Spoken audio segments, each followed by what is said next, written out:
Good evening, Hawks fans, and welcome back to the Atlanta Sports District. Coming to you directly after a 132-116 win over the Indiana Pacers. This is the old man again. Like I said, Russell's recovery is going to be slow. It's going to be a little while, but he thought he might be able to be back at least in the room today, but not so much. But I'm here with you, and thank you so much for your continued support of this podcast.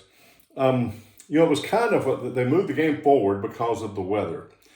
And it was almost like Atlanta didn't get that memo that we had somebody else out there playing, that the team didn't show up until later in the game. And when we put our real team out there, they started to play. It was a very frustrating time. I was frustrated during the game. We were all frustrated during the game. They just continued to make the same mistakes and do the same kind of things that we always seem to do. And it was really getting frustrating. And it just, I couldn't believe it. The team is 11-35 that we're playing against, and then their best players out for the whole season and all that, and they've been having such a hard time. They come to us, they start mowing through us. But then we finally woke up and we got it done, and thank goodness for that. And we're on a 3-0 streak now, and things are on the uptick. It would have been a low day if we hadn't have come back and won that. So let's look at the offense and talk about that. It was okay. The offense was good. I mean, you score 132, you had a good offensive day. We shot well from three, 42%. That was good. But we need a lot more rim aggression. I think that the thing that Jalen Johnson needs before he becomes a superstar, they're good players in the NBA, they're stars, and they're superstars. Before Jalen becomes a superstar, Jalen needs to learn something. He needs to learn that he is Jalen Johnson. Literally the most athletic player that ever played in the NBA as far as just the measurements go. And everybody else has to deal with him. When he's standing out there at the top of the key and he's dribbling around and he's got a guy much smaller than him and he's looking around, he finally just passes the ball to the side. I'm sitting there going, attack and get downhill and draw the defense and kick, or don't draw the defense and score. You're Jalen Johnson. And once he realizes who he is, and once he realizes, look, they're the ones who've got a problem because they're having to deal with me, then he's going to be that superstar that they were looking for him to be. But it's not just Jalen. Mo and Koloko, they played well, but we've got to have just some more attack. Make the defense have to do something to defend that paint, literally on every possession. It'll help us out. And I think Zach will help with that. Zach's pretty good attacking. Zach's also a good shooter on the kick out. But like I said, overall, minus that need for getting more aggressive toward the rim, overall the offense was okay, shot well, and scored 132 points. Now the defense, the first half and all the way in the middle of the third quarter, it was pitiful. I mean, it was something else. I'm sitting there going, I can't believe, like I said, 11-35 this team was, and they're sitting here and they're going to hit us up.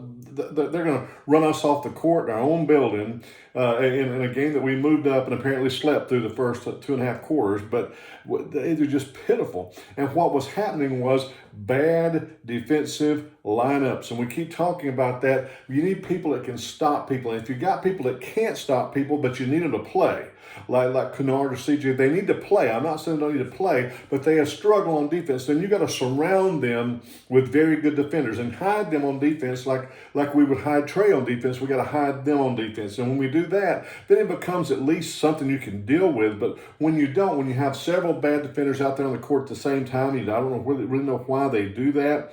But these bad lineups and the CJ and Kennard lineups together, they're defensively bad, and they're going to be defensively bad always. I looked at it. CJ got so hot in the first half, and he was hitting shots. Checked his plus minus at halftime, he was +1. Because all that offense, 6 out of 7, I think he was from the field, all that offense was just completely overcome or almost undone by the poor defensive lineups that have been put around him. But midway through the third quarter, the lineup was adjusted. We've been waiting. Russell talked about it, and so have I. Been waiting for some adjustments to be made by coaching staff and the way we play, and it's just really frustrating and all that. But the lineups got adjusted defensively midway through the third quarter. And after that, the defense got better, and I mean a lot better. And we made a huge run because of it. As a matter of fact, Bob said during the game that we were down 15, and then we were up 15. We had made a 30-point turnaround in like a quarter's length of time, like a half a quarter and halfway into the fourth quarter. So that's how much better the defense got by playing better lineups defensively. And what I mean was, of course, we still played Kennard in the third quarter. Of course, we still played CJ in the third quarter, but we could put good defenders around around them. And then we had this overall defensive arc that was positive. One of the things that I'll say, Siakam, he was killing us. He had 22 points in the middle of the third quarter. We put Mo and Koloko on him for a large portion of the rest of the game. He had 22 through the middle of the third quarter, ended up with 26, and missing some shots and some very hard contested shots and long rebounds that we were able to run out with and all that. So he was single-handedly wiping us up till we changed the defense, until we adjusted some things defensively. It's an amazing thing when you play defense in the NBA.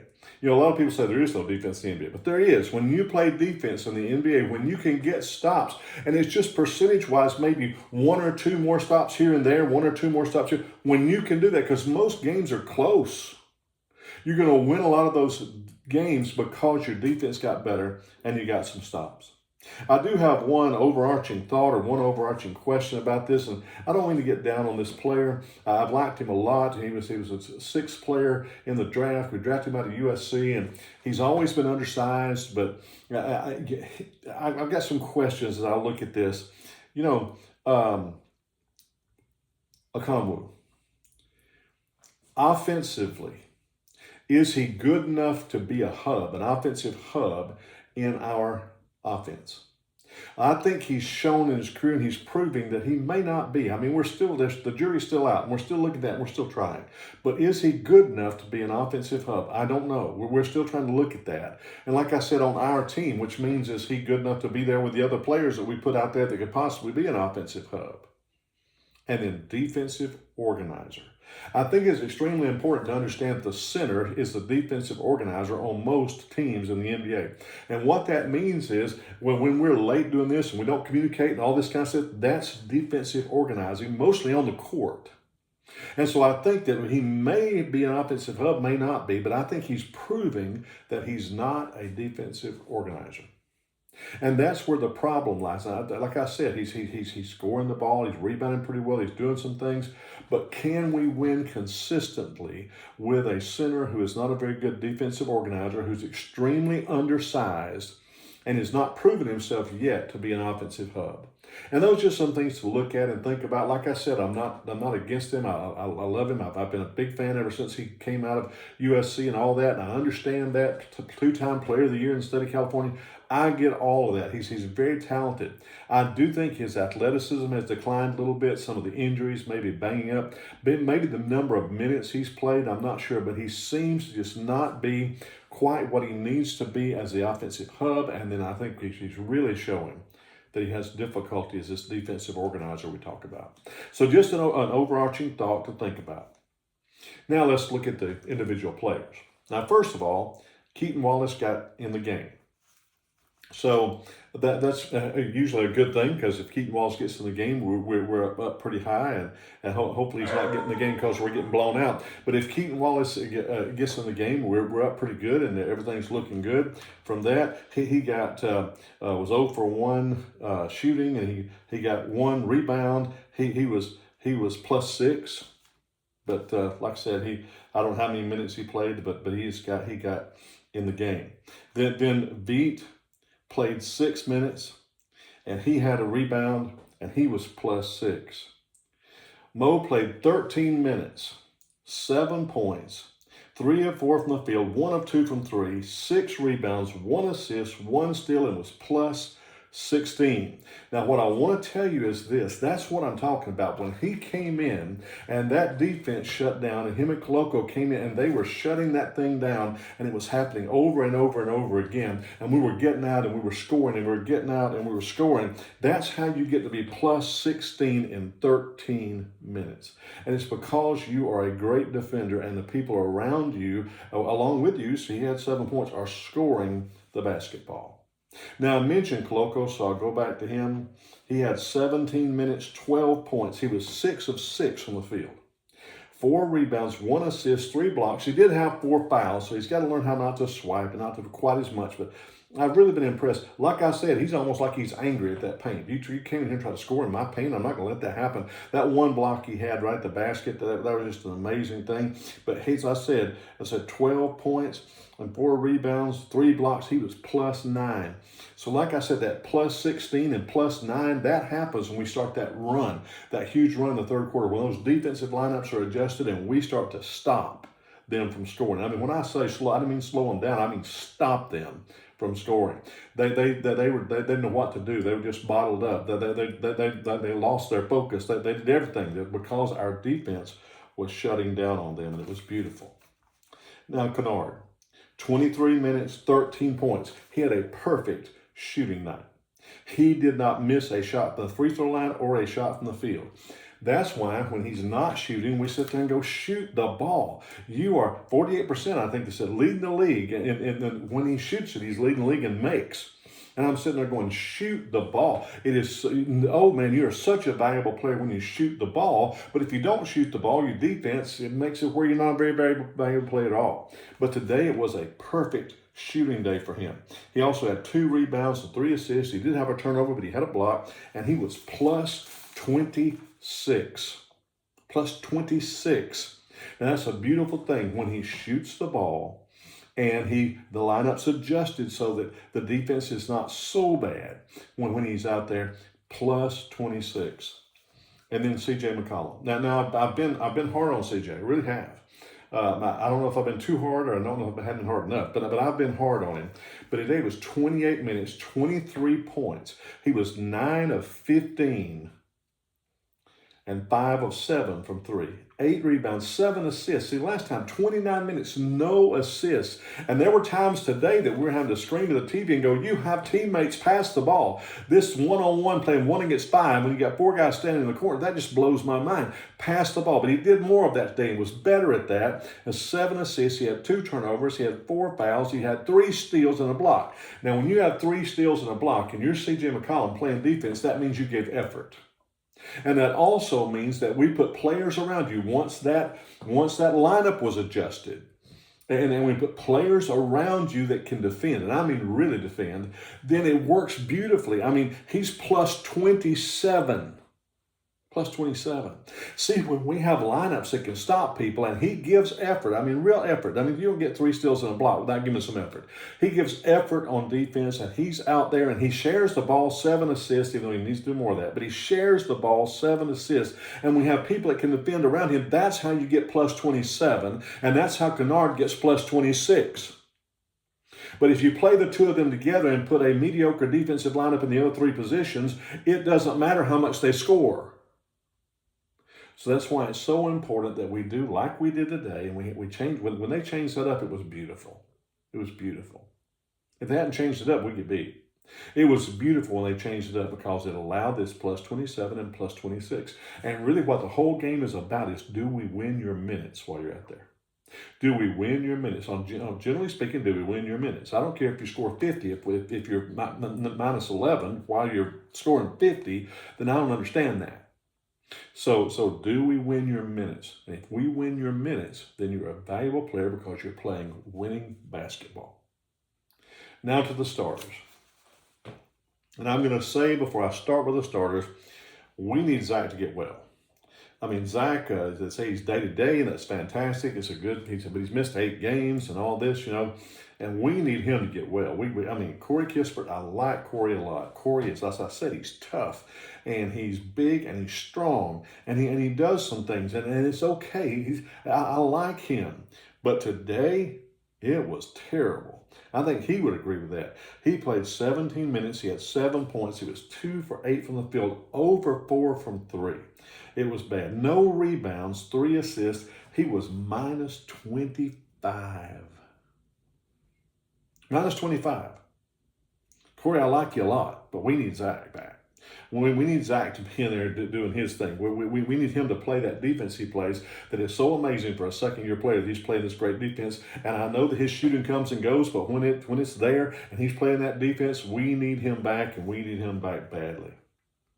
Now, Onyeka Okongwu played 31 minutes, had 12 points, 5 of 13 from shooting. That's not great efficiency, but did have 10 rebounds, 2 assists, and a block. He was 2 out of 6 from 3, and he was +7. Like I said, I asked some things about him as far as an offensive hub. I asked some things about him as far as a defensive organizer. He was +7, and they were going with a small ball lineup, you know. So he did play well. It was okay. I'm not going to say he didn't have a good game. I'm just going to say in the long run, playing against the centers that are in the NBA, is he going to be a good enough hub to make up for the fact that he's not a very good defensive organizer? So that's just something to look at, so something to pay attention to. Now, normally I like to do Jalen Johnson last, but I'm not going to do that today because Jalen Johnson didn't have a great game. I mean, he played 35 minutes, he had 15 points. If I talk about Mo's lack of, if I talk about Big O's lack of efficiency, then I have to also say this about him. He was 5 of 19 from the field. 5 of 19. And 1 out of 7 from 3. Now, he's got to shoot better than that. He's got 15 points. He's got to shoot better than that. And the thing that today I was proud of him because I think he played a little bit of defense. I'll talk about that in just a minute. But the thing Jalen tends to do is when things are not going well in one aspect of he's happening, like he's going 5 for 19 from the field, it affects other aspects because he had 7 rebounds. That's not. He had 18 rebounds last game. 7 rebounds, not a great rebounding game for Jalen Johnson. Jalen Johnson, as tall as he is and athletic as he is, he ought to fall into 10 rebounds. He jumped up and there was a rebound 10 times. He ought to be able to do that. 6 assists. He's been averaging 8. 4 turnovers. 6 assists, 4 turnovers. 4 steals. Now, like I said, he was great in the havoc creator position. He was getting in the passing lane, stealing the ball. He did a lot of that kind of thing. He did get beat on some things where he was his man, back cut him his man, and he didn't pick him up. He didn't rotate. He didn't get, so something still the mental aspect of playing defense. And I don't mean that the smartness of it. What I'm talking about is the locked in where he's like, okay, I got to concentrate now. And I'm not thinking about what I'm going to do when I get the ball back. I'm thinking about playing defense right now. Some of that he still lacks a little bit. And like I said at the beginning of this, when he figures out, he's standing there bouncing the ball and he's got T.J. McConnell looking at him and I'm going, T.J. McConnell's a foot shorter than you are. Go to the basket. You're Jalen Johnson. Go to the basket. When he gets that mindset where he's like Giannis, he says, I'm just going. That's when he's going to be a superstar. And that's when he's going to be the Jalen Johnson that we all know he can be. And that's when he's going to reach his peak. And he's going to be talked about for All-NBA and MVP. And so when he starts doing that. But until he does that, there are times that we are not very good on the court with him on the court because he's not being Jalen Johnson. He's not doing what we need Jalen Johnson to do. And it's extremely important that he does. Now then, Naw played 34 minutes, 21 points. 5 of 13 from the field, 5 of 10 from 3. Now, what that says to me is he didn't make a basket the whole game that was not from 3. Now, we need him to do more in the paint than that. We got to have some more than just 3-point shooting from him. But he had 3 rebounds, 3 assists, 4 turnovers. And like I said, Jalen, 6 assists, 4 turnovers, 3 assists, 4 turnovers, even worse. He is not a very good passer of the basketball. I don't know why he lacks that. He's a willing try to pass, but he's not very good at it. He turns the ball over a lot, comparatively speaking, to the number of assists that he gets. He did have 2 steals. He did have a block, and he was +10. Now, Dyson Daniels. Dyson Daniels played 35 minutes. He scored 22 points. He was 10 of 15 from the field, 1 of 3 from 3. Now, it was great to see him. I think they said December the 14th was the last 3 he hit, and that was fantastic. But I was so afraid that he was going to fall in love with the 3 and start throwing them up. Because just because you hit a 3 doesn't mean that you can start shooting 3s. And he only shot 3 of them, so that's okay. And I guess he needs to show, I will shoot this. You need to come out here and at least send somebody to sort of guard me. You can't guard me from the paint, from the 3-point line, because I will shoot this ball.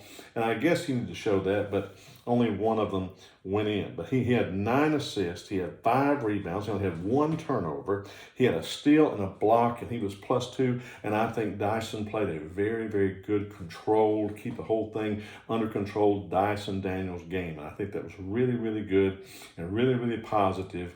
You know, at the point we're in the middle of third quarter and we're just getting blown out, and I'm sitting there going, I'm telling you right now, when I get on the camera, I'm going to say we need to trade everybody on this team except for Dyson, Jalen, and Naw and just be done with it. Well, thankfully, things turned around. I didn't have to do that. And I can stand here and say that Dyson was one of the aspects of that kind of held it all together and gave us that connectivity, that togetherness that we needed to get that done. So we did come back and we did turn it around from 15 points down to a 16-point win. It's a home win, which has kind of been few and far between for us. We've had difficulty at home, but thank goodness we got that win today. The next game is on Wednesday against Boston, and then we have a back-to-back on Thursday against Houston. That's going to be a tough 2-game stretch. It would have been terrible to have lost today and run the risk of going into a 3-game losing streak, but hopefully we will play better. We'll lean into those lineups that we fixed. I mean, it's plain as the nose on your face. You can't get around it. We put people out there to get stops. Next thing you know, it's like a 23-7 run. Next thing you know, with a 30-point turnaround. That's just, I mean, we got to see that. You got to see that. You know that's what you're seeing. Because if we do that, we can win more basketball games. I said we got a tough stretch coming up. Again, Russell's recovering. He'll be back soon. It's a slow go, but he'll be back soon. And thank you so much for continuing to support this podcast. Thank you so much for that. All the places that he has, he's on, all the different things and places you can see it. Please subscribe. Please make some comments. Again, I thank you for putting up with the old man for a few days. I really love the Hawks and I really love Russell. So I'm doing this for double love. But I appreciate y'all putting up with me, and he will be back soon. And I'm telling you this because it's extremely important. No matter what else happens, no matter what goes on with the Hawks, no matter what goes on with your life, life's too short not to. I want you to have a great day.